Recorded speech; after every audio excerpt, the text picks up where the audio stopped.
Join us!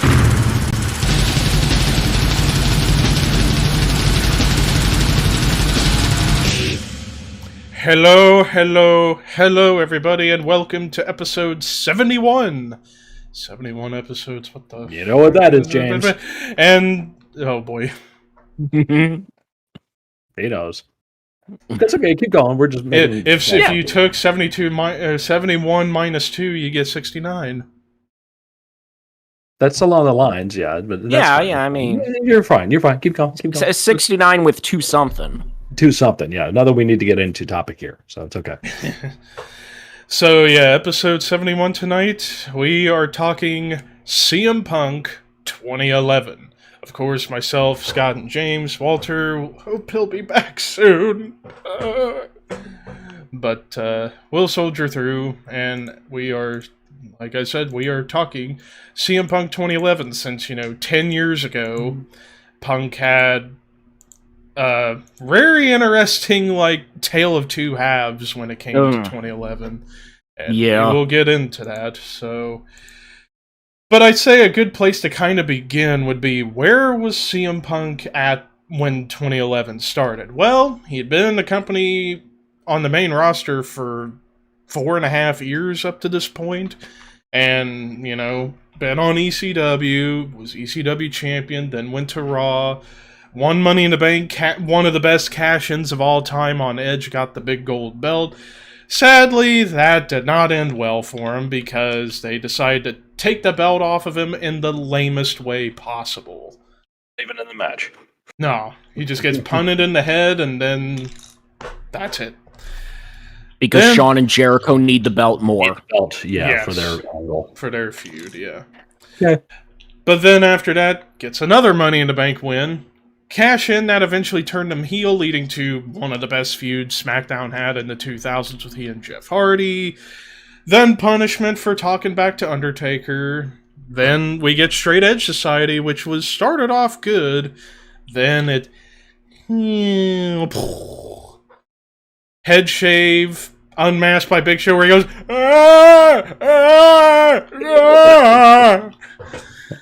And then really after that, he became one of the greatest commentators that didn't go for too long. You spilled my diet soda, Cena! I'm not wearing any pants, and that's how I watch NXT every single week. And then we ended off 2010 with him becoming the leader of the Nexus, renaming it the New Nexus, which is... ironically, where this story of CM Punk 2011 begins. Which, by the way, you put new in front of anything that is not the New Day or the New World Order, and it will die a death. Yes.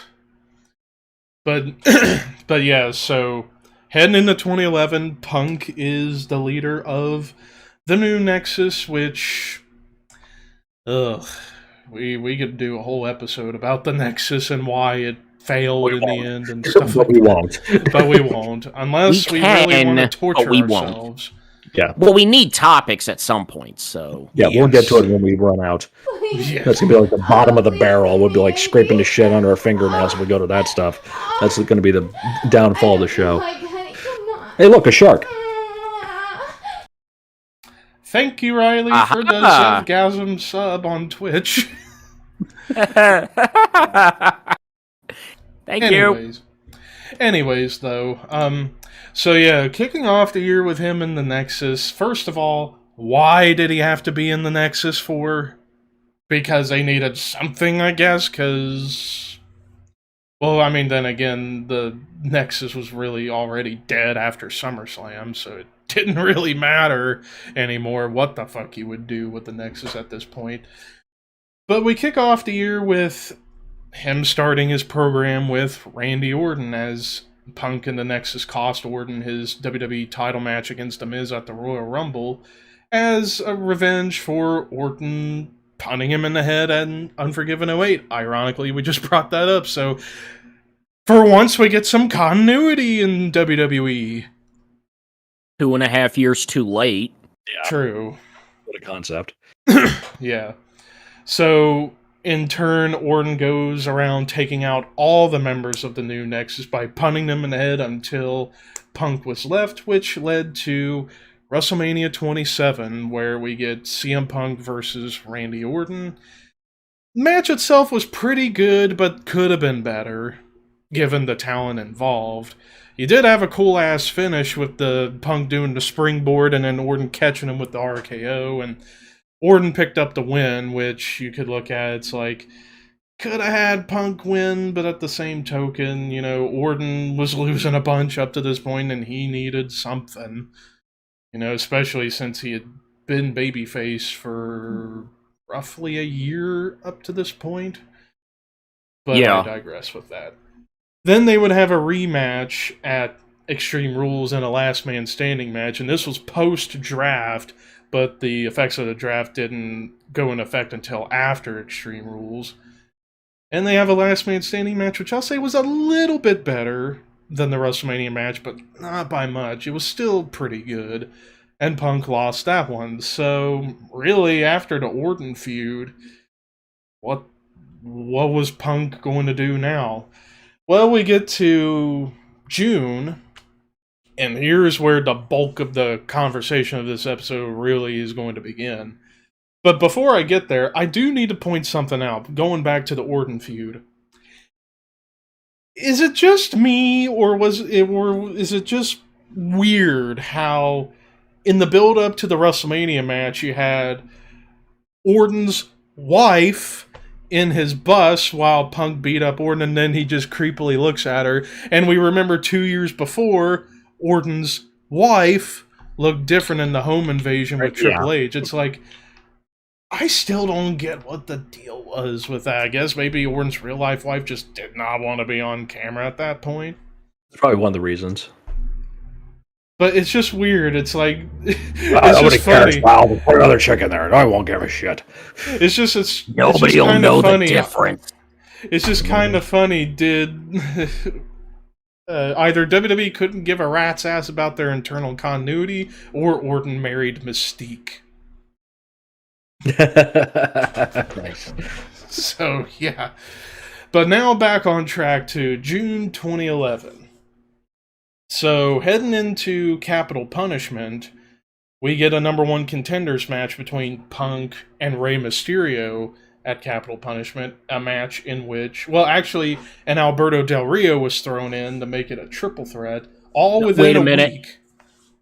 The triple threat was on Raw. You just had Punk and Rey at Capital Punishment, just a regular match that Punk won, which, going back, I was actually shocked he won a pay-per-view match. Because that was his first pay-per-view win in almost a year. Wow. Yeah. So, correction. Then on Raw, we get the triple threat number one contenders match with Punk, Rey, and Del Rio, which Punk would win, and then this is where the ball started rolling with the Punk character going forward. He made a statement later on that his contract is set to expire at Money in the Bank, but he vows to leave the company with the title. Little precursor of what we would get just a couple weeks later. And then we get to the end of June, June 25th, I believe.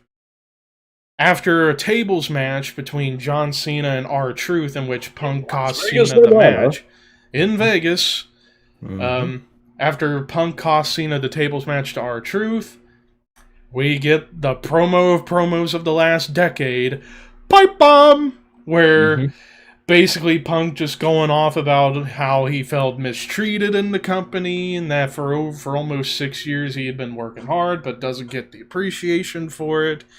And saying, like, I vow to leave the company with the title, and maybe I'll go defend it in New Japan Pro Wrestling, or go back to Ring of Honor. Hey, Colt Cabana, how you doing? How you doing? I'm breaking the fourth wall. I don't hate you, John. I like you more than I like a lot of other people in this company. I hate the idea that you're the best when you're not. I'm the best. The best in the world. I'm the best in the world. While wearing an Austin shirt. Yep, yes. It just happened to be there. That's the reason why he just looked for Austin he didn't have any was there t-shirts that at the time. He had no t-shirts at the time. So he just looked in the trunk they had. They're like, Oh, this will look good. Fuck it, This will I'll get take people an Austin talking. shirt. It'll be kind of funny. And then of course some other famous lines. There is one thing you are better at than me, John. Kissing That's Vince kissing McMahon's Vince ass. ass. You're not just as good of an ass Dwayne. kisser as Hulk Hogan was, but you're not as good as Dwayne. He's a pretty good ass kisser. Always have been, always will be. Yep. And then we get towards the end of the promo where he really went off, especially with the immortal lines of like, well, Vince McMahon's going to make money despite himself. He's a millionaire who should be a billionaire. You want to know why he's not a billionaire? Because he surrounds himself with glad-handing, nonsensical douchebag yes men like John Laurinaitis. And I would like to think that maybe this company will be better after Vince McMahon's dead, but the fact is it's going to get taken over by his idiotic daughter and doofus son-in-law and the rest of his stupid family. Let me tell you a story about Vince McMahon. We do this whole bully camp.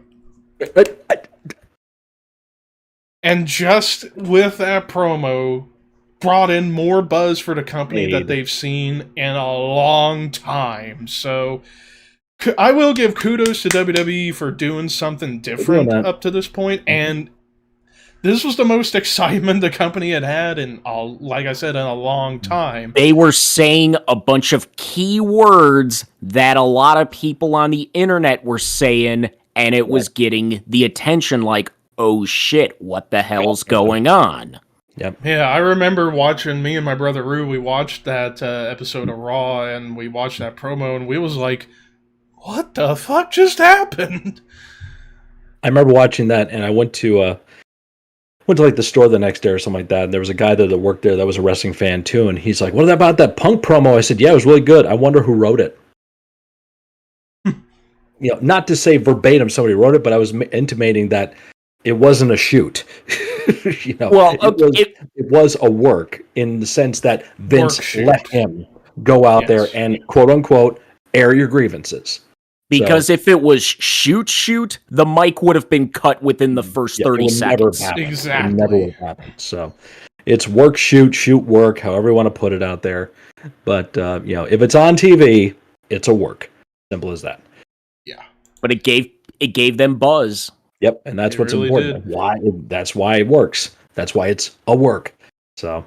And then after the show went off the air, they do this angle where Michael Cole announces via the anonymous Raw GM shit that CM Punk, you are hereby suspended in storyline. And then the next week, we get Vince showing up, addressing the whole situation.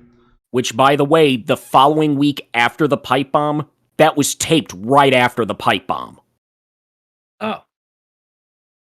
Oh, yeah, that's true. I forgot about that. Because weren't they doing something the next week? Like, weren't they on the European tour the next week or something? I don't... They were doing something the following week, but it was one of those things where right after the pipe bomb, you're getting results for the next week's Raw already, and it's like, oh, okay, this is where it's going. Was that their trip to Australia, I think. No, I thought it was like Iraq or something, or Afghanistan, because it would have been around the 4th of July, I think. And a salute to the troops, something like that. Maybe that was the following week. Salute to the tribute to the troops. That's more the end of the year. I'm not sure what it was that was coming up the week after. It's just they taped the following week's Raw right after. So you kind of, okay, this is where it's going then. Mm-hmm. But yeah, Vince coming out, addressing the whole situation, and then Cena coming out, and he's like, no, you are not suspending Punk from this match. You give me the match against Punk. He earned it. I'm going to give him a shot. All right, John, but if CM Punk beats you, John Cena, you're fired. Adding more heat and buzz heading into the match, and then over the next week or two, more Punk pipe bombs. And one of the funniest things during this time, the go home to Money in the Bank, he shows up with the megaphone. I brought backup in case they cut my microphone off. Do I have everybody's attention now? Yep, that became the soundbite. Yep. And then we get back and forth between Punk and Cena, the contract signing, which, despite contract signings being one of the... Or Funk Man over here. I mean, despite contract signings being one of the biggest cliches, like the way it goes, it's trash talk, flip the table, and fight. They acknowledged that. Yeah, but this was it became arguably, meta. yeah, this arguably was maybe the best contract signing segment they've ever done. Yeah, this was its Punk's quote renegotiation of his contract, and him and Vince just have their back and forth, and he makes Vince apologize for all he's done to his friends and whatever. I apologize, you son of a bitch. Out comes Cena, and he busts out the line, "You've become what you hate. You've become the New York Yankees." And then decked him right in the fucking back it up. I'm glad that your father and your wife are here watching this right now. That's where John's like, back off. We don't need to do that. Yeah. This is where I talk him into the building. He isn't all that. And then Punk rips up the contract and says, "I'm leaving. And I'm leaving with the WWE Championship." And one thing some people might forget, he only signed a 1-day extension to work Money in the Bank. His contract was originally going to be up the day before the pay-per-view. So he signed a 1-day extension at first to work the show. And then the morning of... they had no finish until the show had already started. Right. It's like, okay, if you're leaving, John's going over. If you're staying, you're going over. And lo and behold, the day of the show gets the new deal, and he sticks around. Yeah, not even the day of the show. Once the show's already started, is when he signs the contract to stay. Yeah, which is crazy to think. Because you would think something like that. It's like, okay, we got to have something before the show starts. And then we get the match between Cena and Punk, and we talked about this when we reviewed Money in the Bank last year. Fucking classic modern day match between these two. The fucking crowd, of course, it was Chicago, so you know they're gonna cheer Punk and boo Cena.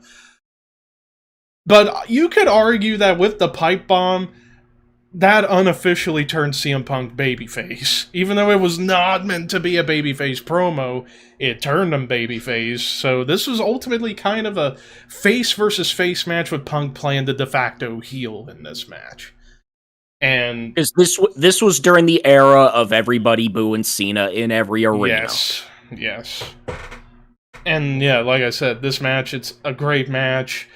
And, of course, the whole thing with Vince and Johnny Ace showing up on TV, which was really weird looking back, but now understanding the context of what was going to happen going forward.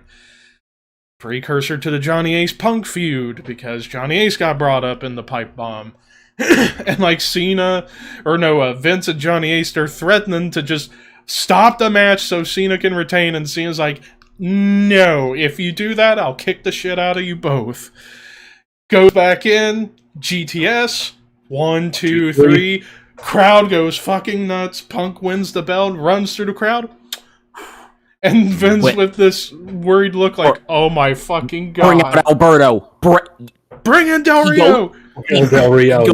He goes to one of the commentators' headset, bring out Del Rio. Out comes him, kick. I almost wish he would have grabbed the briefcase as well. Stole the briefcase. That would have been. He would have had the briefcase and the belt. It's like, okay, what the fuck are you gonna do? I've got your belt and I've got the ticket to your belt. Goodbye. Yep. So I mean, despite how we know this stuff was worked, they really tried to play it off like, oh shit, this is for real, and you could be maybe not so much convinced, but get invested into that stuff. And it certainly worked, and it was an amazing cap off to a hell of a pay-per-view. Because this was an offshoot of what Ring of Honor did when Punk was leaving there. Yep. Because he wins the belt, cuts the promo, says he's leaving. They do the few months of him as champion before he ultimately does leave. It was an offshoot of that. Yeah. And then what's funny is, during the week that he's supposedly gone, we get the picture of the belt in the fridge, San Diego Comic-Con, where he made a surprise appearance and mocked Triple H. Yeah, to make it seem like, hey, how's it going? I'm glad I'm not working with you anymore. But to kind of keep things rolling on time, then we get the next night on Raw where it seems like Vince is going to fire Cena, and we get the back and forth between those two, and Cena saying, like, I love this business, and if you can't let me work here, I'll go somewhere else and keep doing this, brother. Making it seem like he's going to TNA to work with Hogan, but we knew that was not going to happen. Not going to happen. But that was kind of funny, and then we get Triple H coming out, and the first instance of him becoming the COO and telling Vince that you're relieved of your duties and that you're not firing Cena, and we thought, oh, is this the last we're going to see of Vince on TV and all this and that, which, honestly, looking back, probably should have been the last time you would see Vince on TV, would have been that night, because how else are you going to write him out of TV for good? His last televised appearance should have been WrestleMania when he got his head shaved. And him walking off in embarrassment and all that. That should have been it. But I digress. It was supposed to be one certain limo explosion that was supposed to be. But, you know, things happen. Yeah. Anyway. But then we get the next week where they're going to crown a new champion, and it was a tournament they held, and in the finals, it was Rey Mysterio and The Miz, I believe. Yes. In the finals, and Rey Mysterio won the belt. Cena gets a shot at Rey later that night and wins the belt back, and then we hear Living Collar's Cult of Personality. It's like, what's going on here? Then the crowd goes crazy, and out comes Punk with that one of the best shirts of all time, the best in the world shirt. And, oh shit, we got 2 belts now, and it's like, oh fuck. Now, I get why they did this, because it's like, well, Punk can't be off TV forever, but 8 days? Yeah. If you're going to do the Rey and Cena match at SummerSlam, because that's actually kind of a big deal, because it's the two of the biggest baby faces in the company facing each other. You're going to have Cena win, then bring back Punk at the end of that show. If you're going to bring him back early, do it a month later, not 8 fucking days. Yeah, that was like red flag number 1 with this whole deal. But alas, Punk comes back, new theme, new shirt, slightly new look with the slick back hair, and we're off to SummerSlam, where we're going to get the rematch between Cena and Punk, with Triple H as special referee, and of course, now this is the contract signing I was kind of referring to, where, again, going at each other back and forth, and then we get the match at SummerSlam. I thought it was really good. I don't think it was as great as people made it out to be. It's like they kind of tried to replicate the Money in the Bank match, which you could not do. Still a really good match, but bit overbooked, but for obvious reasons. Punk wins to become Undisputed Champion despite Cena's foot on the rope, kind of teeing up like, oh, we'll see these two face each other again, perhaps. And then out of nowhere, Kevin Nash shows up, who we hadn't seen since the Royal Rumble, jackknifes Punk, and then out comes Del Rio to cash in and beats Punk to win the title. So it was like, what the fuck? What the fuck? And that's where this angle died. Yep. Yes. Because Punk should have been champion from Money in the Bank all the way through. Yes. No interruptions, no nothing. Yeah. I would agree. If he was going to have Del Rio cash in, have him cash in on the big gold belt. Like, I think on... Vince in the office be like, all right, Punk had the belt, he doesn't need it anymore. We'll ride him straight through, but get the belt off him, Alberto needs it. I think that's more their mentality. Yeah. So then we go from that to Punk versus Nash and Triple H now, because then the next week we get the confusing as fuck explanation why Nash did what he did. Like, well, I got into the arena because you texted me, Triple H, and then Punk with the, like, here's a text I got from my sister. OMG, Kevin Nash, WTF, thought he was dead, LOL. And then with the classic line, and now the click's back. This is 2011. This isn't 1994, which ironically is the year Justin Bieber was born. The fact that motherfucker is the same age as me pisses me off. Anyways, I digress. Even though he looks way older. And originally, we were supposed to have CM Punk versus Kevin Nash at Night of Champions. And I always try to figure out, like, I guess, was Nash not cleared to compete for that? That was probably it. He wasn't cleared. Which, granted, it wouldn't have been as good as it would have been with Punk and Triple H, but still it would have made more sense to do Punk versus Nash, because after all, Nash was the reason that Punk lost the belt.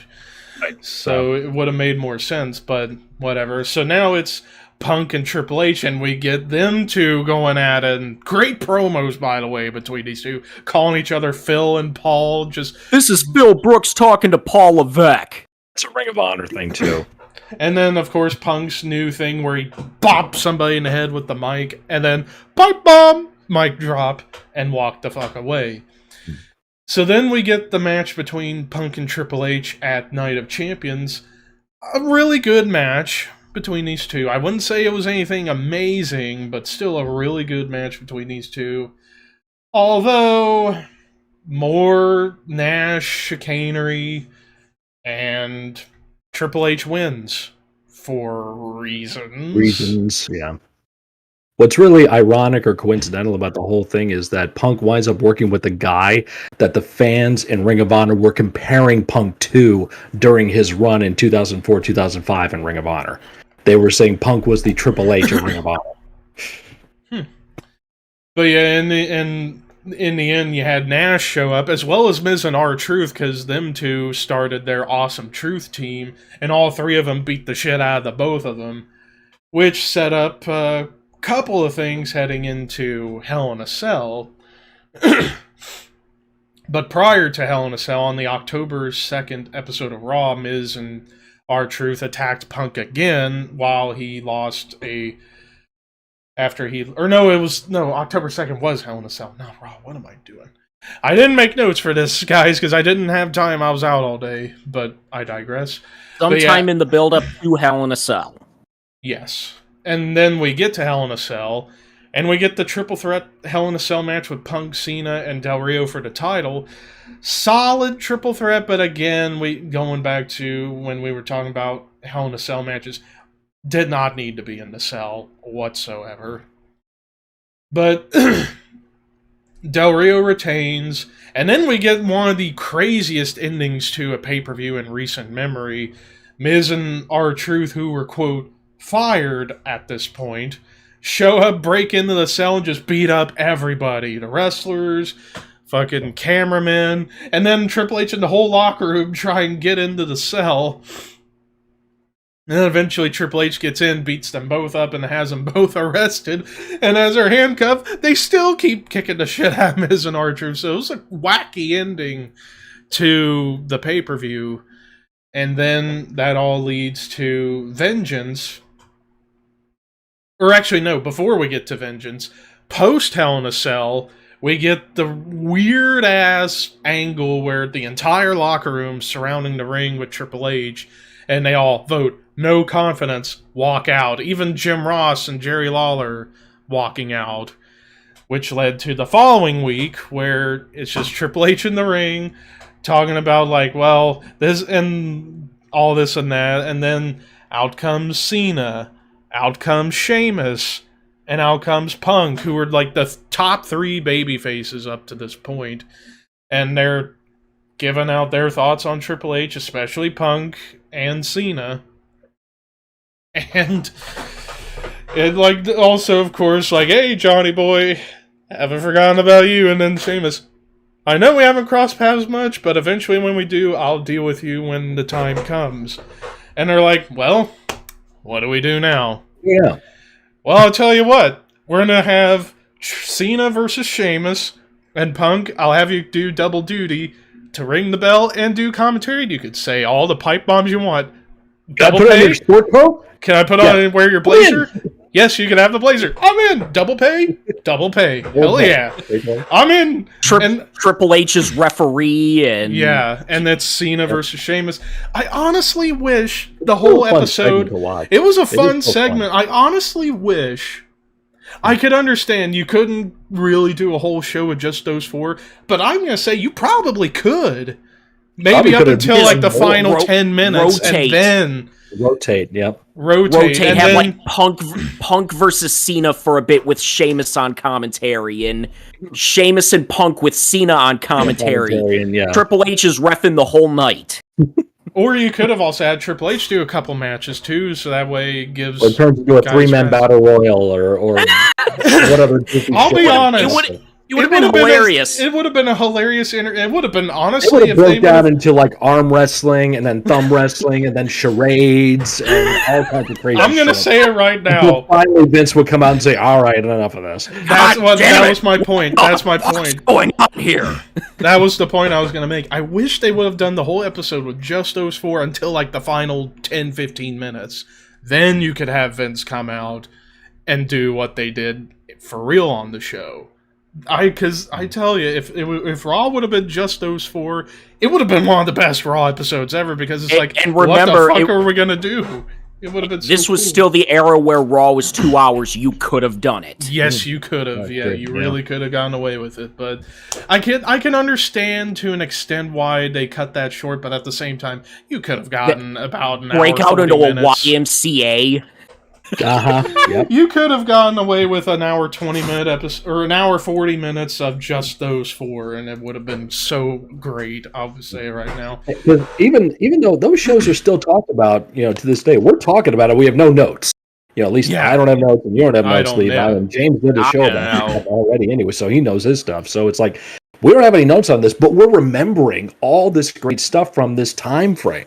So it tells you how much lasting impression it had, and can you imagine how much more people would have been talking about it if they did the whole show like that? The show with just 4 people. Mm-hmm. Yeah. And it would have... You know what happens at that? But as I'm talking, what happens then? The network's going to say, this is not why you're on our network. We don't want just 4 of your people here. And what would happen if those 4 guys drew better ratings than the rest of the roster on TV?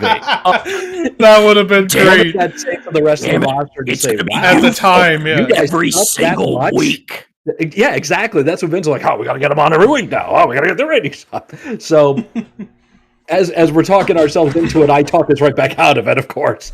But it's just like, it would have been something to think of back then. Yeah. Like I said, if they would have done at least an hour 40 minutes with those 4, it would have been one of the best Raws ever. Sheamus and Cena versus Triple H and Punk for the tag team titles. They're counting all the champions. Yep. Yes. Yep. But alas, after like 30 minutes... Hold on. And then Triple H decides that he's going to wrestle Cena for the world title.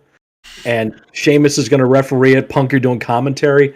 Cena and Triple H beats Cena for the title. Punk slips underneath the ring, comes out with the Money in the Bank contract. Hands it to Sheamus. Bam, Triple H hands it to Sheamus. Cover 1, 2, 3, and then Punk runs out of the building again. And he runs up the ramp. And when he gets right at the top of the ramp, he throws the belt up. He turns around. There's Vince. Like Ferris Bueller's Day Off, back to the ring. You see like Punk like turn around like, come on! I gotta come back out. That would have been comedy gold. Exposed the business where they already did that, so it doesn't matter. Yeah, it didn't matter. What were they doing at Monday Night Raw? God damn it! That sounds like something they would do on an indie show, but. Still, it would have been hilarious to do a Raw with just those 4. Just those 4. It would have been awesome. Would have been great television. But alas, after 30 minutes, Vince comes out in the middle of the Cena Sheamus match and says that, well, Triple H, you're not in charge anymore. Let's get everybody back, and the rest of Raw goes to status quo. Yep. Now we get to Vengeance. later in the month of October, and it's a tag team match. Miz and R-Truth versus Punk and Triple H. Again, thanks to Kevin Nash, Punk and Triple H lose to Miz and R-Truth. And again, this furthers more so the Nash-Triple H stuff than it did Nash-Punk. I think Nash-Punk by this point was kind of done. Yeah. They were moving more towards Nash-Triple H. Building towards the greatest ladder match of all time.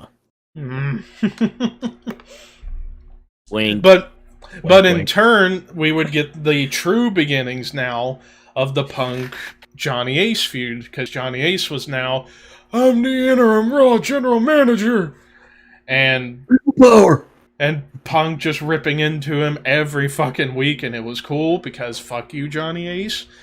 I don't know how you still have a job after you almost let Undertaker get hepatitis, but I digress. But on the Halloween episode of Raw, Punk would win another number one contenders match to get another chance at Del Rio for the title. And at Survivor Series, we get Punk versus Del Rio. Really good match between these two. And in the end, Punk gets the belt back, and this would begin the 434-day title reign. The sweet moment before the match, Punk with his own personal ring announcer, Howard Finkel. Yes. I was there. Yeah, because wasn't this show at MSG? Yep. Yes, because it was also the 15th anniversary of The Rock, and Rock was in the main event. In the main event, yeah. Yep. Mm-hmm. Yeah. Yep. But we fucking saw Finkel come out, man. We fucking lost it. That was like one of those things that go together is MSG and Howard Finkel. That's just like, dude. And at that point, you didn't really see him much except for WrestleMania. And that was it. Right. And if you saw him, it was one of those cherish this moment. Yes, special fucking moment. Especially for Punk. Goddamn, because that's what he grew up on. He grew up in this man, in this building, announcing championship matches. So, and if you get and new from Howard Finkel, that was the stamp of approval, like, you've arrived. Mm-hmm.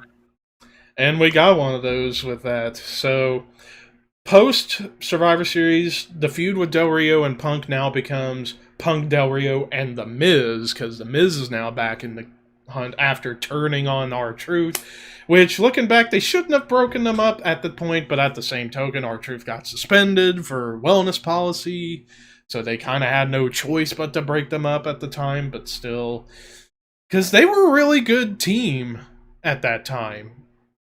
Awesome Truth, I thought they could have been the shot in the arm that the tag division needed at that point, but it didn't last long. So all this Punk, Miz, Del Rio stuff led to the Triple Threat TLC match for the belt at TLC in December. Another solid match between these three, and Punk retained the title. Post TLC, we get the beginning of the Punk Ziggler feud, because Ziggler became number one contender, and we're off to the Royal Rumble, but that's in 2012. So there you have it. So overall, Punk's 2011, like I said, it was the tale of two halves. The first half, the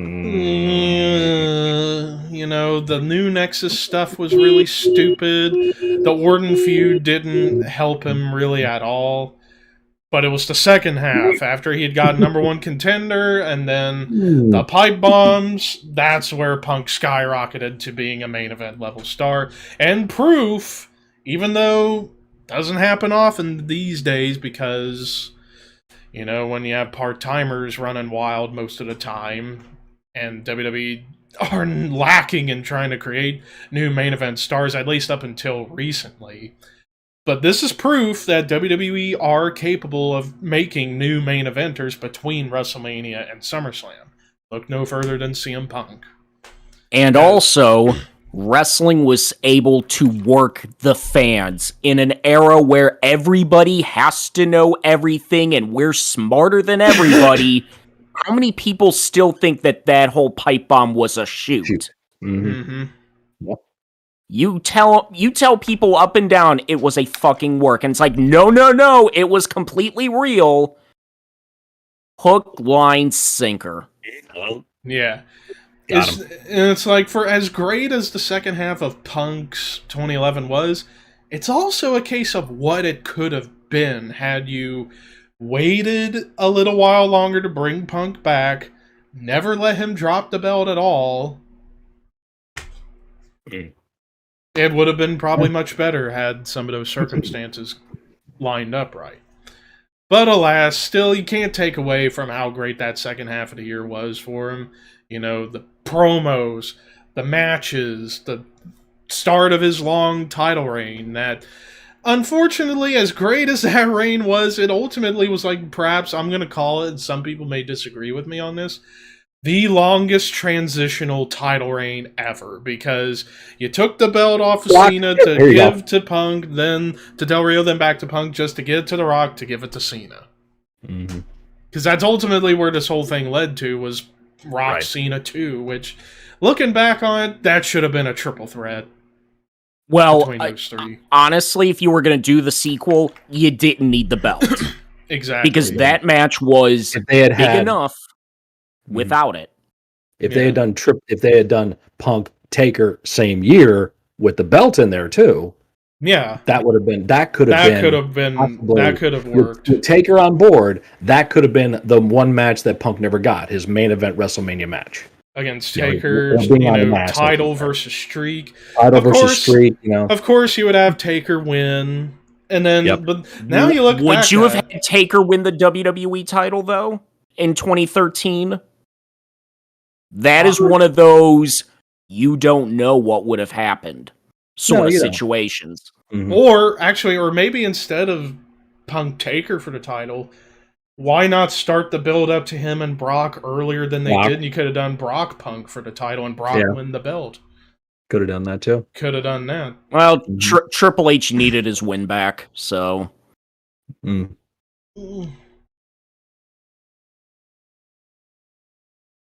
I don't know, but still, but still, it is what it is. But yeah, like the point I was making, as great as that second half was of 2011 for Punk, it's also a case of how much better it could have been had circumstances lined up properly. But now, favorite match of Punk during this time, it's easy. Him and Cena at Money in the Bank. I mean, that match is a modern classic. I'm partial to him and Del Rio at Survivor Series because I was there. So, the Money in the Bank match is a classic, absolutely. Going to be biased the fact I was in attendance, and when Punk got that tap, fucking building came apart.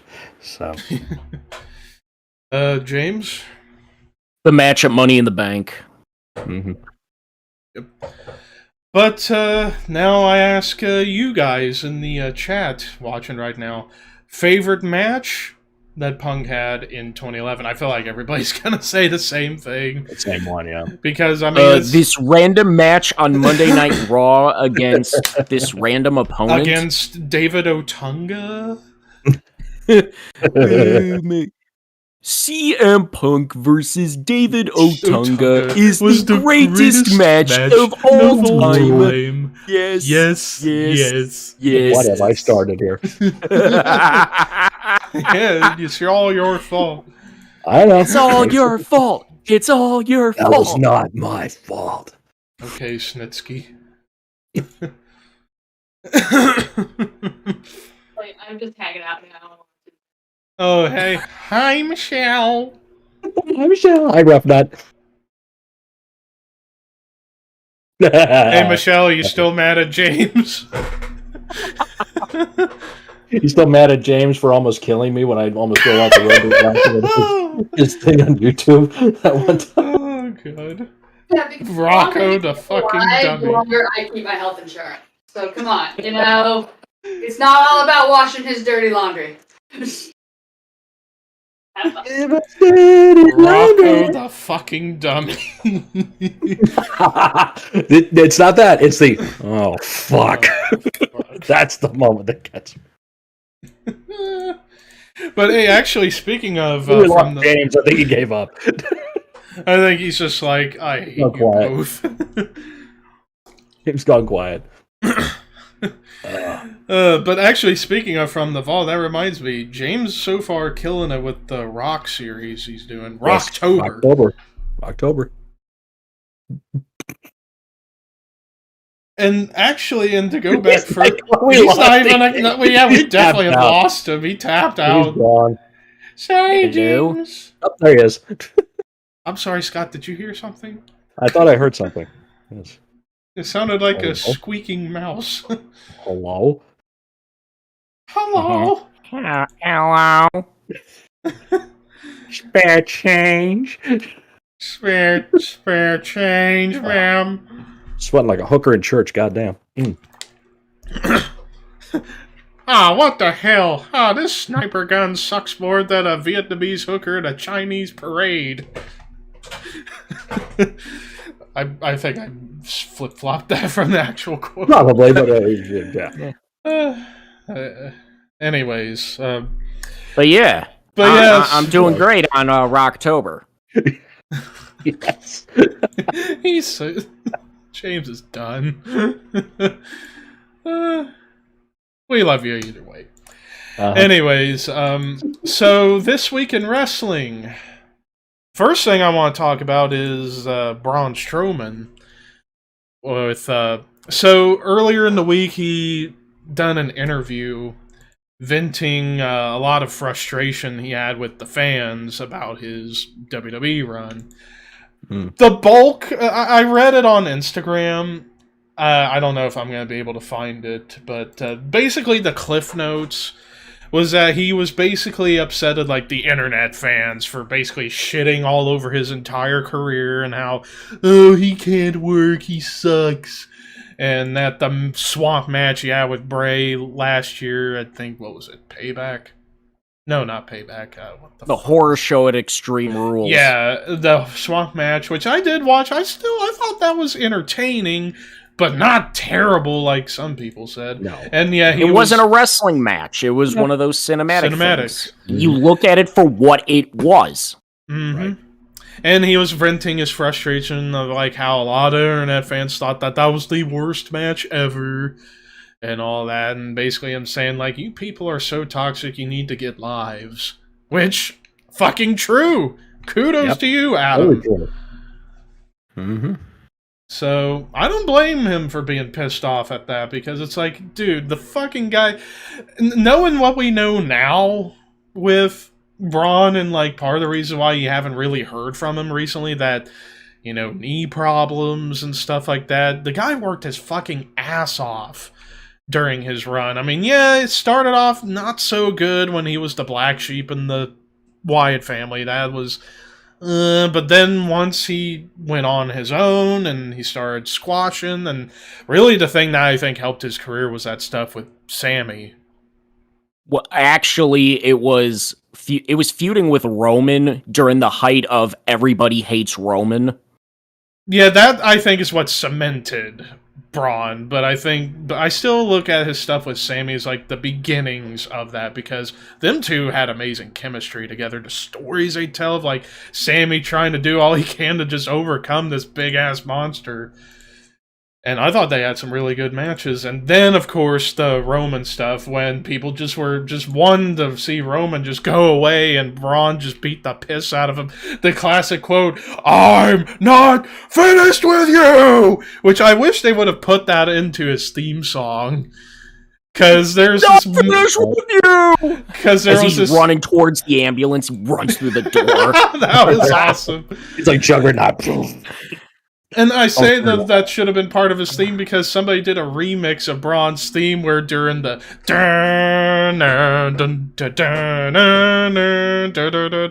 you'd hear, "I'm not finished with you," and I was like, that's perfect. Why didn't they put that in there?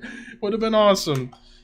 But alas, I mean, yeah, Braun, I mean, I would, like, looking back, his time was successful, but again, what it could have been had they booked him right. You know, had they not made him into a goofball and fuck up his cash-in match. Yeah. Oh. And made him champion a lot sooner than they did. I mean, it was cool when he got the moment in the sun, but 2 years too late. Mm-hmm. Should have probably got it at like Mania 34 or something. Or SummerSlam that year. Braun is one of those guys who you would think Vince would just shoot to the moon. Yep. And for some reason, there was just like start, stop, constantly. Hey, I got a great idea. We're going to team you with a kid, and you're going to win the tag team titles. It's going to be such great shit. Mm-hmm. Which, looking back on that now that I think about it, if Braun was going to be in a tag team title match, you could have turned Samoa Joe babyface and had him team with Braun, and they would have just destroyed the division. Well, you could have just brought out a mannequin. Division. You could have just brought out a mannequin and never tag it, you know? Or you could have just had Braun go it alone. Fuck it. I beat every team in the division by myself. I can beat the champs by myself. Yeah. If it makes sense to do that, they say, from my thing, was like, well, you have to be in a tag team. All right, here's my partner. And it's a fucking mannequin. Manny. This is my partner, Manny. Manny, how are you? What's his last name? McMahon. Manny McMahon. Oh. We call him Mannequin for short. Yeah. But Manny Harley Quinn. Jesus Christ. But still, like, you know, you look back on Braun's career, yeah, again, successful, but a case of what it could have been. What could have been. Had he been booked right, I think he could have been one of the best big men in the history of WWE. Mm. Because after all, I kind of look at least up until they fucked him up, I kind of looked at him as almost a bit of like a modern day Vader to an extent, and how the way he would do certain things, like the little moments of crazy athleticism where he'd do a kip up with no effort and all this crazy shit. And then, of course, the moves and how he just made him look so brutal, just like Vader did back in the day, where you fucking felt when he hit you. When Braun hit you, he fucking hit you. Ask Brock Lesnar. And Brock had to give him a receipt to tell him, settle down. Slow the fuck down! But I remember watching that, and I'm like, oh that punch shit. like a champ. Yeah. You saw that. Oh, that's not good. This is not going to end well. Because you can get in a shoot with a lot of people, but you don't want to get in a shoot with Brock. No. Because Brock will destroy everybody on that roster.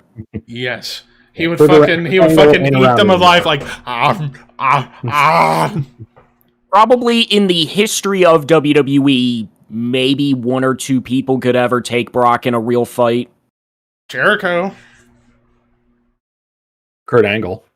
Yeah, that's probably it. Kurt. Mm-hmm. And maybe Taker if circumstances, but yeah. But yeah, it's and speaking of that, I don't want to. I don't want to fucking derail. Fuck it, I'll derail. It is weird. Jericho, you would think up against bigger guys he would get his ass beat, but he beat up Goldberg and then beat up Brock. Don't fuck with Jericho or he'll fuck you up. It doesn't matter how big you are. He didn't really beat up Brock. He just confronted Brock over what happened at the end of SummerSlam. And he didn't back down from him because, you know, give Jericho credit. He's a man. He's going to step up if he thinks he's right. That's what you should do. Mm-hmm. So, but it wasn't going to come to blows. I think it's blown out of proportion, you know, on the internet. But and same thing with Goldberg, and that goes back to WCW when Goldberg was pissed at him when it was not his fault for what he was doing, blah, blah, blah. And then bad-mouthing Jericho to Kevin Nash for no reason, and then Jericho's like, okay, fuck you. Fucking headlock, and then Triple H punished Goldberg, and still one of the funniest punishments from Wrestler's Court. Goldberg, you have to apologize to Jericho and admit that he's a better wrestler, which, duh. Yeah. And I think during all that, Goldberg said to Jericho, your mama's a goof. What? What? You're confusing Jericho with Bob Bagwell. What the fuck? or Mr. T's mom or something. I don't know. Which, by the way, Mr. T is still talking about his mom to this very day. Yes, he is. Oh my god! Like I always keep saying, had I not been late to the fucking hotel, I could have went to Hall of Fame and I could have heard that live. I would have been like, I don't know if I'd be laughing or pissed off. Like, can we get to the rest of the guys? But it's like I want to hear Mr. T just be a goofball. I would have been like brain going everywhere. Like, how do I feel? Am I mad or am I happy? I even think I was feeling that way when I watched it on the laptop from the hotel. I think I was going like, what is happening? And then Kane comes out, sorry, pal. You gotta leave. And it's like I couldn't help but feel bad for Carlos Colon for having to cut his speech short. Because it's like, he probably would have had some cool stories about Ric Flair and stuff, but he couldn't get to it. Starving guys out in Puerto Rico to keep them there so he didn't have to pay them. Oh, Lord. Freaking no, true, Carlos. Hiding Bruiser Brody's death. Yeah. Yeah.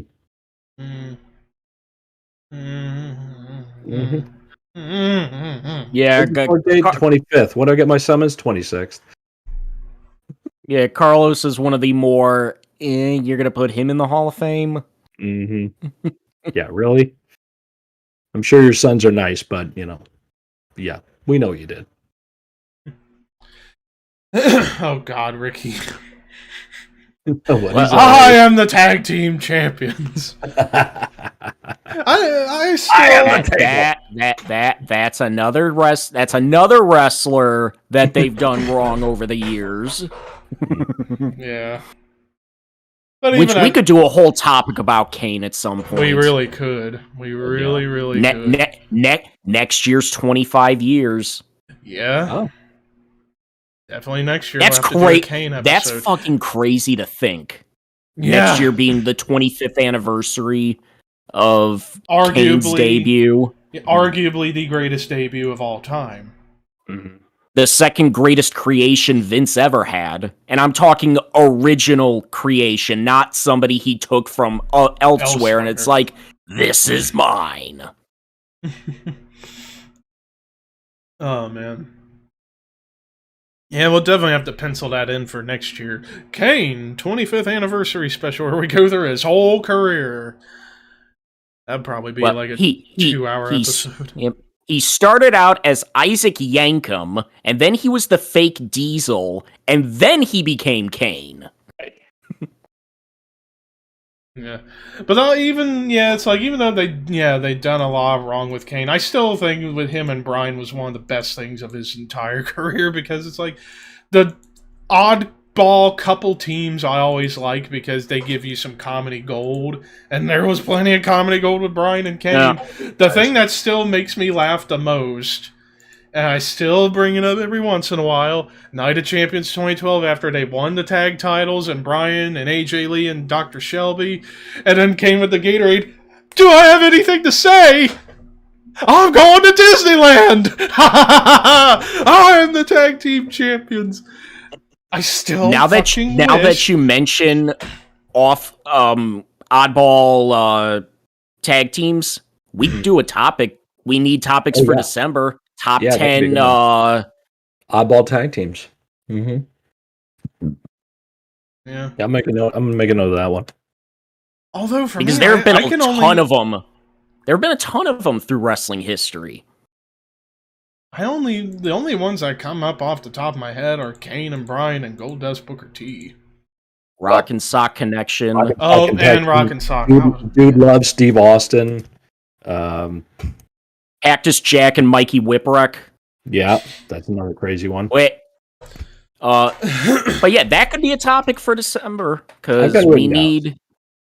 I'm sure, and we don't have to do this WWE. There's plenty of oddball tag teams. WCW, ECW, TNA. Eric Young and Orlando Jordan. Mm-hmm. Fucking Orlando Jordan coming out splurting lotion all over himself. What the fuck were they thinking with that? Mm. After Rob Terry takes the hardest chair shot ever, and blood slowly trickling down like 15 seconds later, and then suddenly you see that, and it's like, what did it lead to? Nothing. But then again, wasn't that during the Monday Night Impact era, or was that later in 2010? It was during that time frame, but it all runs together. Yeah. Still, just... Oh, boy. But yeah, that could be a topic if I can find more. Because like I said, just some of those you guys brought up are really the only ones I really even remember. Honestly. Google is your best friend, Levi. It's for more than just porn.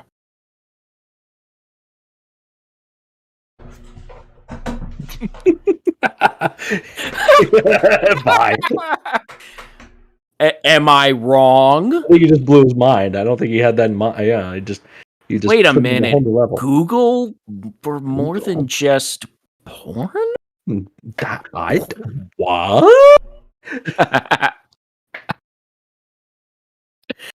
There he is. Oh, Undertaker sit up like that, just like that. Speaking of Kane, Gong.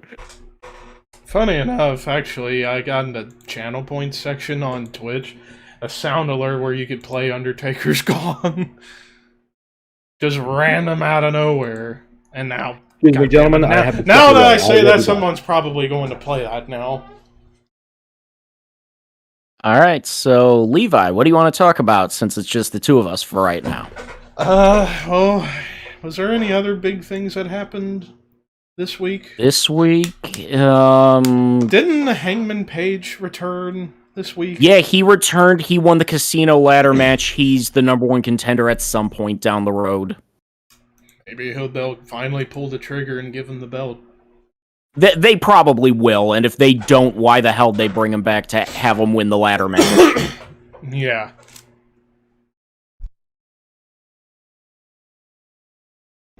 Let's see. But real quick, what and to else? kind of wrap up on the Braun stuff. At the end of the day, people should appreciate what Braun did in his time in the WWE, because fucking guy, I mean, going from no experience at all to being one of the best big men in recent history in wrestling, I would say. And I hope Braun gets an opportunity somewhere. And he's apparently said he's about to make up his mind of where he wants to go next. Apparently, every three-letter company wants him. Mm-hmm. But I hope he gets an opportunity, and I hope he does well. And hope he's healthy, too. Yeah. Because he's on the older side. Later 30s. Yeah. And like I said, he has some knee problems. I don't know if he's gotten that taken care of. I'd say he probably has by now. After all, it's been, 5 months since his last match? Is something like, because he main evented WrestleMania Backlash and then was released right afterwards. Yeah. What else this week? Was there a new Dark Side of the Ring this week?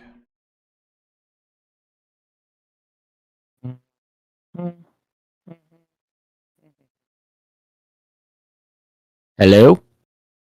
Oh, there are. Wasn't there a Dark Side of the Ring episode about Johnny K this week? Johnny K9, yeah. Bruiser Bedlam. Yeah, how was that episode? That was an interesting episode. I had no knowledge of anything prior to that, so of him at all. So watching it was like, oh my god, learned something. Mm-hmm. I think this coming week is Luna Vachon. That's going to be an interesting episode. I know I saw on the schedule whenever I was watching the Plane Ride from Hell that Luna would be an episode. Because I think there's only a few episodes left this season. It's the Luna episode, XPW, and the Steroid Trial. I think that's all that's left. I think Steroid Trial's the season finale. I might watch that one. Yeah, they actually got Vince's lawyer, McDivitt. Oh, that's gonna be that's an interesting one. Yeah. Because, God, I can't believe, how long has it been? 27 years since the trial? 1994. Oh, geez, now. Oh, God, I feel old now. Damn it! Why do I do that to myself? But we digress a lot. Was there anything else? Oh, I did see that Heath Slater came back to Impact this week. I did see something about that. Okay. Yeah, he apparently came out and like interrupted Rhino and EY and all them. But that was it. Yeah. It's Impact. Yeah. Unfortunately. Maybe 100,000 people watch it. If that.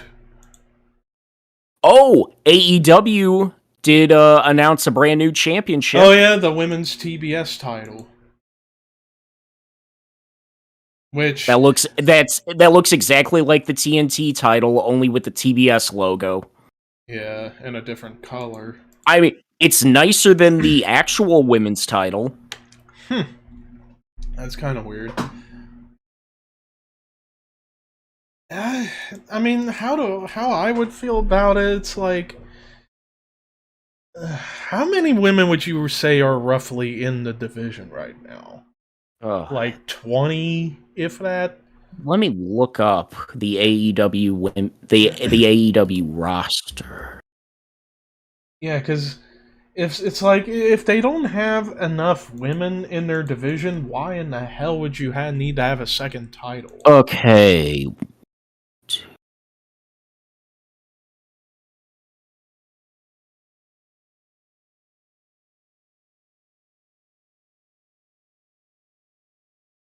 Because it's like, if they have 20 or less, it's like, it makes no sense to have two different belts. 24. I still think that's a little bit short. Maybe if it was like 30 or more, then probably, but that's still they got to create better stories with that division to begin with. Mm-hmm. Because you have more women's titles than you have women's matches on AEW TV. Yeah. Well, let's look at the comments section. Any comments or anything? The King of the Ring and the Queens tournaments, I guess, began this week. Yeah, they did. Then they continue on Monday. Yeah. And apparently we're going to be getting Edge and Rollins in a Hell in a Cell. What? Yeah. When? At Crown Jewel? It might be. That's random as hell. A Hell in a Cell match on a show that isn't Hell in a Cell? And hey, I would argue this would be a match that should be in a cell, because these two want to fucking kill each other. Edge versus Seth Rollins, Hell in a Cell at the Crown Jewel. And they're doing the finals of the King of the Ring and Queen's Crown at Crown Jewel as well. Reading some of the earlier comments. Oh god, Ricky, that brings back fond memories of comedy. Who wants a jar of ass cream? What the hell are you doing with ass cream? What do you do with ass cream, might I ask? And then, I got you a present, son. Oh yeah, that's real funny, real hilarious. New and improved ass cream with 35% more ass. I told you Jericho uses this stuff, not me.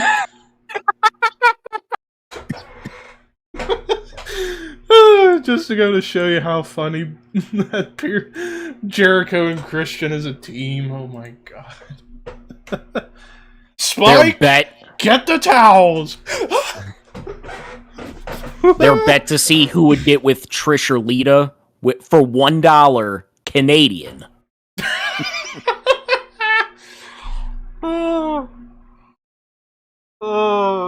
funny.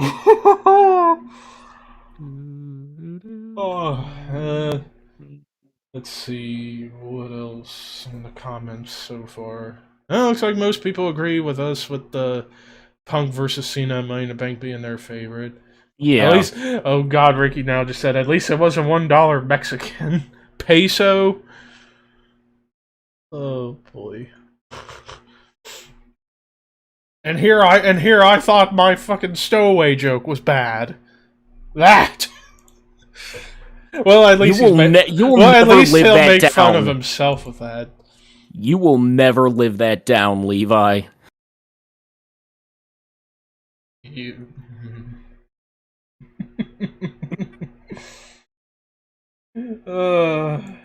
I mean, I shouldn't have said that, but I was interpreting it a different like we had a child, not. You What are we talking use about? different word. The time Levi was racist. Which one? Accidentally. When he made the stowaway comment.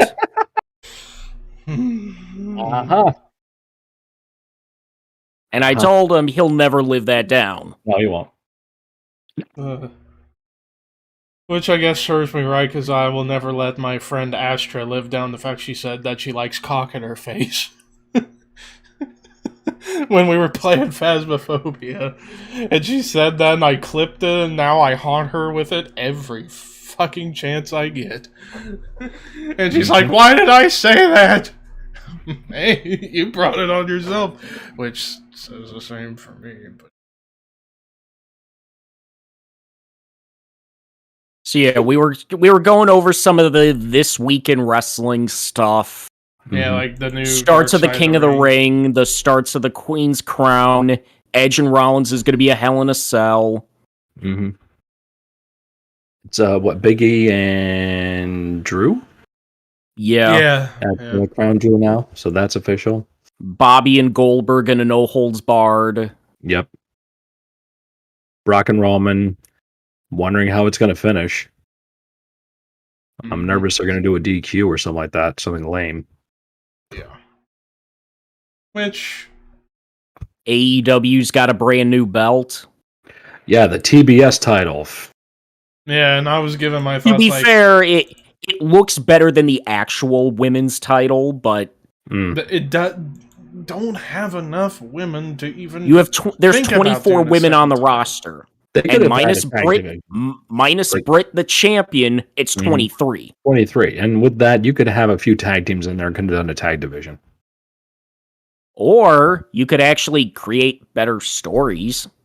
Because you have more women's belts than you do women's matches on a weekly episode of Dynamite. Good point. Speaking of women, WoW's coming back from the 500th time. With racist Tessa. Tessa and AJ Lee. And that's Tessa with 3 Ks. My lord. Did you see the t-shirt she came out with that says nuclear?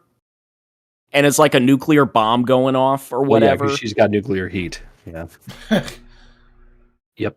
Well then, giddy up. Giddy on up all the way down.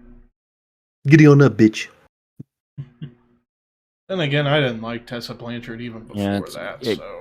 Tessa is so unwanted, they had to revive WoW just for her to work. There you go. Wow. Tessa Blanchard, you, Missy, are a jackass. And more than just that. A racist piece of shit. Let's see. Adam Page came back to TV. Yeah. To a huge pop. That. Huge pop. One of the bigger pops AEW's had. Yep. And we were talking about how because they had the graphics for some of the wrestlers, and for Hangman, it was finally showed up for work. So now we're wondering if they're going to finally pull the trigger and give Hangman the belt. I don't think so. They put him right back in the picture, I think, for Kenny to for him to put over Kenny. So what? Or it's like, what are they going to finally do a disqualification to build heat? Right. Next time they do a DQ will be their first. Yeah. Although I'm happy to hear that it's going to be Bryan Danielson against Bobby Fish on TV next week. That's going to happen. That's going to be nice. Walter Ball is already campaigning for me to be the referee. Which, thank you, Walter, but ain't going to happen. They're in too good a shape. I need two fat guys in the independent scene. Oh, man. But, Scott, did you watch Dark Side of the Ring this week? No, I haven't had a chance. I haven't seen the FMW one. I did not see the Bruiser Bedlam, Johnny K9 one yet. I didn't even get to see the Canyon one. So, I believe next week's Luna. Luna Bouchon, yep. Yeah, because there's only a few episodes left. It's Luna, XPW, and the steroid trial.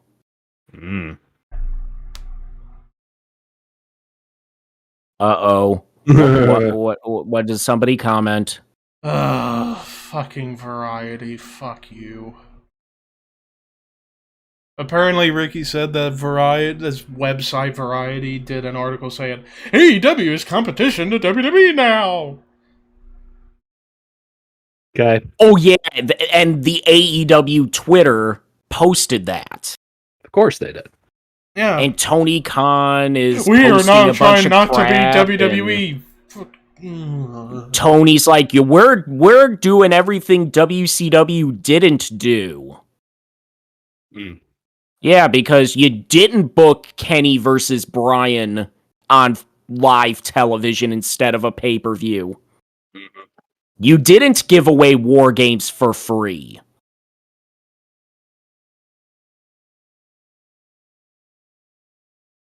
We got matches for years. Oh yeah, and Punk also said that, you won't see the effects of all these people jumping ship for at least 5 years. Yeah, you know what happened in 5 years after the Outsiders jumped ship? WCW was out of business for 1 month. Not saying AEW is going to be out of business in 5 years. We're just saying they're going to go out of business. A lot of shit could happen in 5 years because, a new network head could say, you know what? I don't want wrestling on the Turner networks anymore. Right. Canceled. Gone. Who knows what WWE will be doing at that time? Jamie Kellner did it 20 years ago when it was the highest rated shows on those networks. They didn't care. Yep. Yes.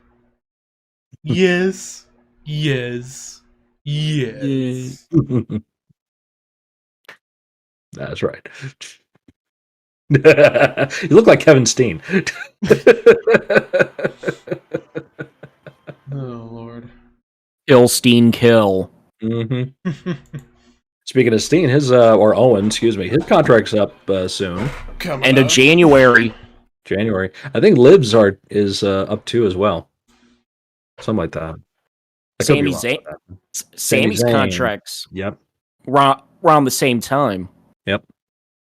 Maybe he'll reunite with El Generico. I mean, Sammy and Generico are best friends. Yeah, they are. Yeah, they know each other very well. They're like freaking twins, man. Generico, numero uno! Dude, your promos suck.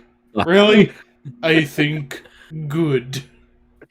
I will say that was one of the funniest independent things I ever saw. I think that was PWG, where it was him and Cole talking about Kenny Omega and Chuck Taylor. I want to piss in your boots. I eat children. Yeah, speaking of racist, check out some old Excalibur promos from PWG. But Tony Khan, he does not condone racism or hatred of he doesn't condone any of that. Absolutely not. Darby Allin, the woman beater. Uh-huh. Wait, what? What'd I say? What? No, that didn't. What? No.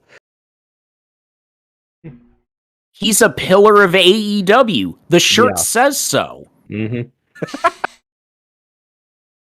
They created the 4 pillars of AEW shirt: MJF, Sammy, Darby, and the other one. I tweeted the picture at Walter and I said, "Okay, book these 4 against the 4 pillars of all Japan." I think he had like Darby against Misawa, Kobashi against MJF. No, Kawada against was MJF. I'll find the tweet. Talk amongst yourselves.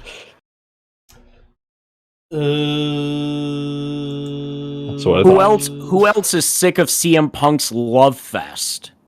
Oh yeah. Oh my god, I love everything. I love you, and I love you. I love this. Why don't you just have Punk tell the truth? I hate you, I hate you, I hate this. I'm just here for the money. Wait. Punk, no. Fuck you, fuck you, fuck you, fuck you. You're cool. Next? Fuck you, I'm out. You're cool. Just go full on half-baked. Am I fucking going over? Mm-hmm. All right, so it's MJF versus Kawada, Jungle Boy versus Misawa, Sammy versus Tao, and Darby versus Kobashi. I completely forgot about Jungle Boy, but... Yep, me too. Why the hell would he be a pillar is beyond me. Oh, they're the 4 young guys who are going to carry the future. Yeah. Yeah, maybe Jungle Boy should learn how to fucking talk. Good luck with that. I'm scared to talk. I run and hide. Your dad was a famous actor. You should have gotten something.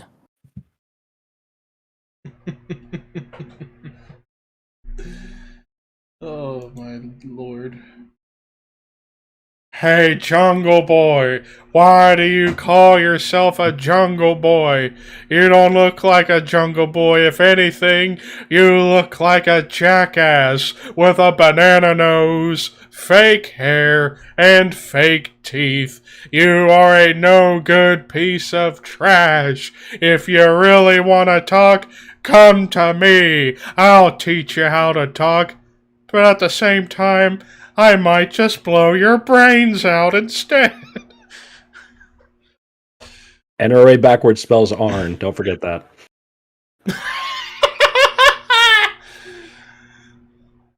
Damn it. The Arn Anderson facts. Yes. Now he's Chuck Norris. He's above Chuck Norris. Arn is fucking Chuck Norris now. All records in the Guinness Book of World Records are officially held by Arn Anderson. Yep. The other one I heard after the NRA backwards is Arn is armed and dangerous. Armed and dangerous. Mm-hmm. Oh my god. That's another one that came out of that. Chuck Norris wears Arn Anderson pajamas. Oh boy. Well, anything else? No. Scarlett's ass. Yes. Well, Scarlett and Cross are officially engaged now. So, and according to Cross, once something gets taken care of, I'm half quoting here. I'm not using full quotes because I'm not using the right line. But he did say on an interview that once something gets cleared or something gets taken care of, you possibly will see Scarlett again. So something is being worked on behind the scenes. That means 2 things. That means 2 things.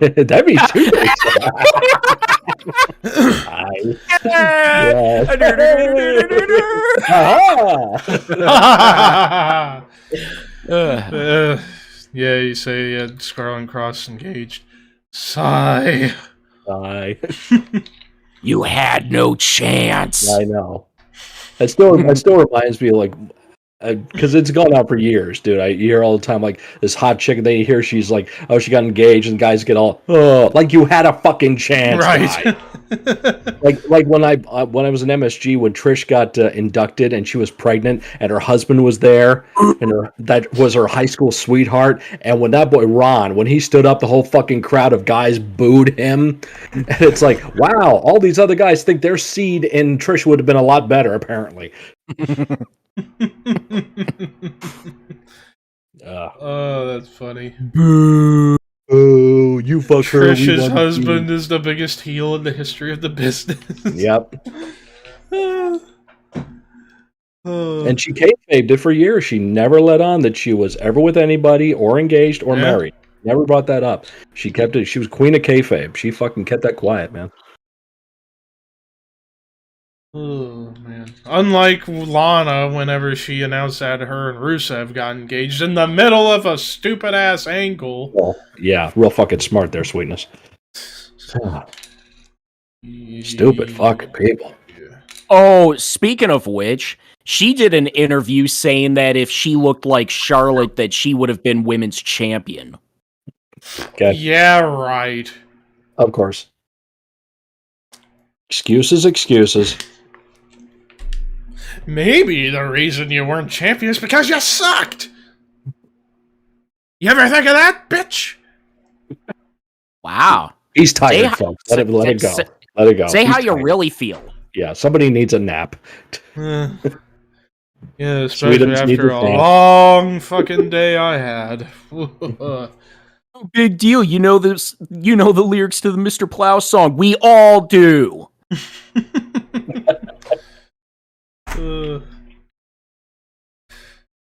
But yeah.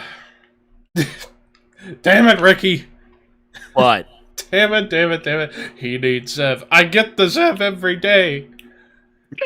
And it does help before I go to sleep. So It's like a job. It's like a drug. Hey. I get the Zev every day, man. I get the Zev every day, man. You got some Zev, clip man? that. Get the Zev. You go ahead and clip that. Yeah, there we go. Yeah, clip I that. get the Zev, man. I gotta ring my bell. Ring a ding ding if you know what I'm saying. Anyway, How you doing, Zev? How you doing, sweetheart? Well, apparently You're thinking she's. about that too.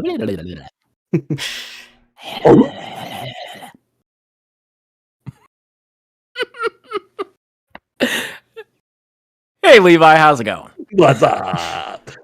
What's up? Apparently, what? What? Oh! Stop laughing. I swear, you I said guys. stop laughing. I swear. Stop laughing. Stop laughing. Stop laughing. Knock it off. Stop laughing. I said. Stop it. This is not Sing Along with the Great One. Stop it. Quiet. Quiet. Quiet. When my Quiet. hand goes up, your mouth goes Okay, shut. Oh, Jesus Christ. I get you. Damn it, I was just quoting that the other day. Anyway, apparently, what when something having to do with Zev? Oh, Yeah, she's right, almost got right. a new website up because fuck OnlyFans, right? Yeah, they screwed a lot of their people over on that one. Oh, yeah. Great decision on that one. Yep. But I digress a lot. That guy, Jack.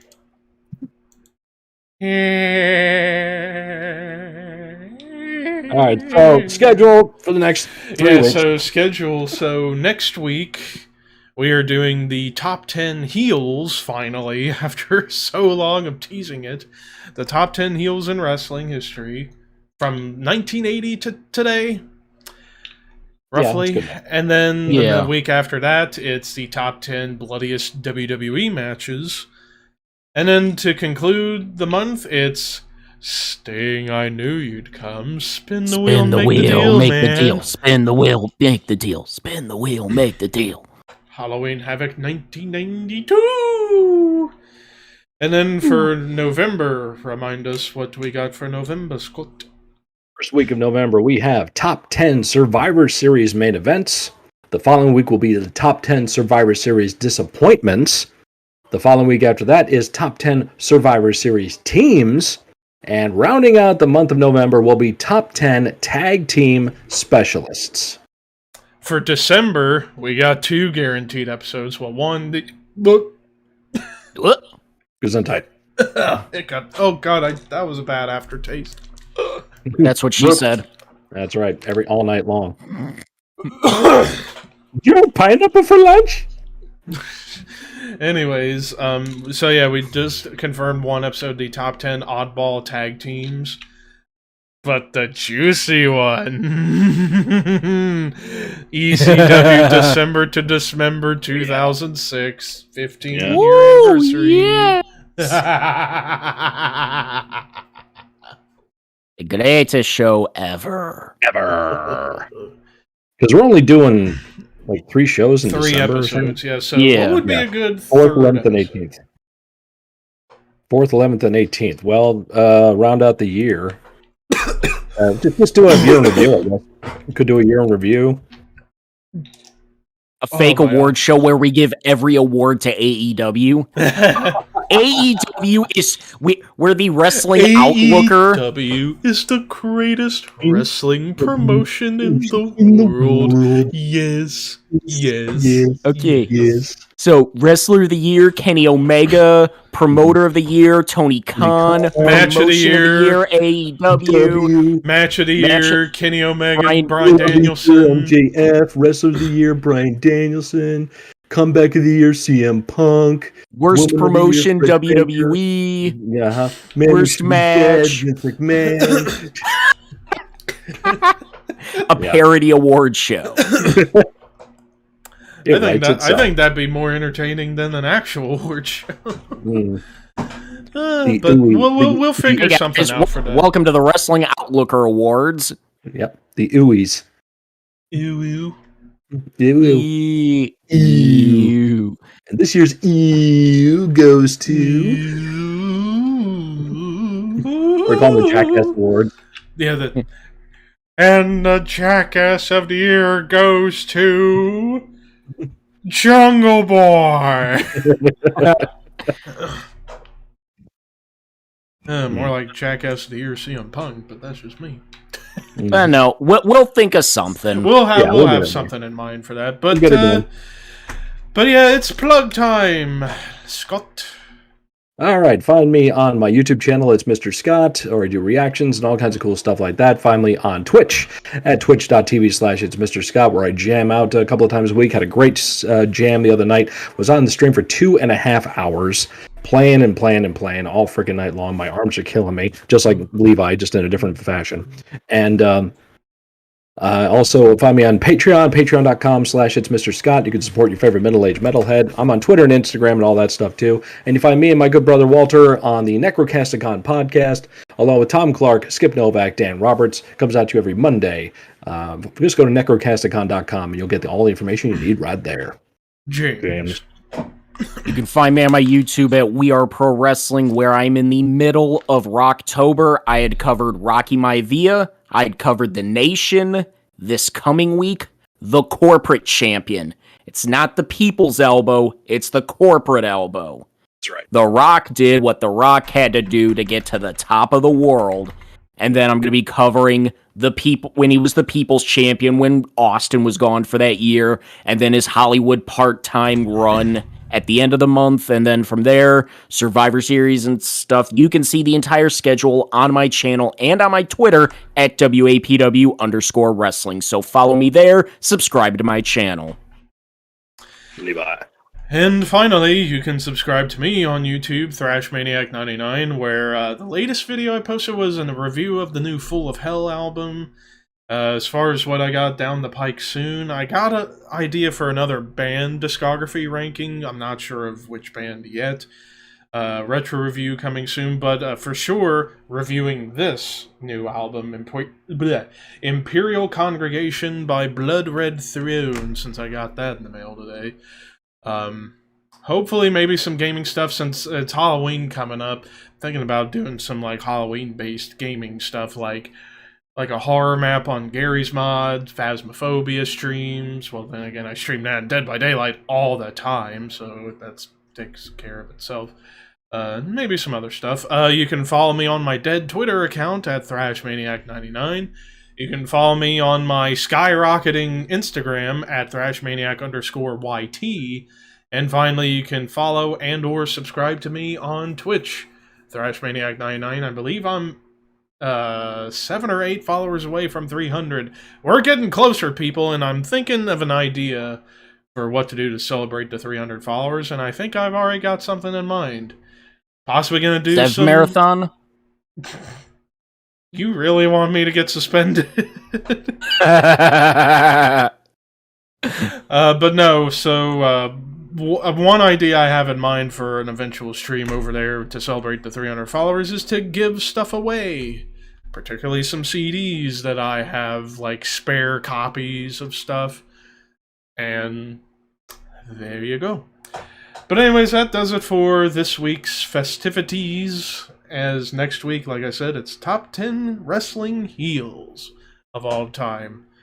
Just wrestlers. There'll be top 10 Yeah, heels. there will also be managers and others involved. Other personalities.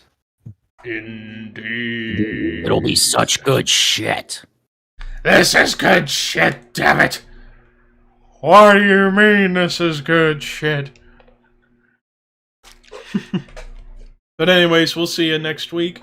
Horns high, and we will see you then.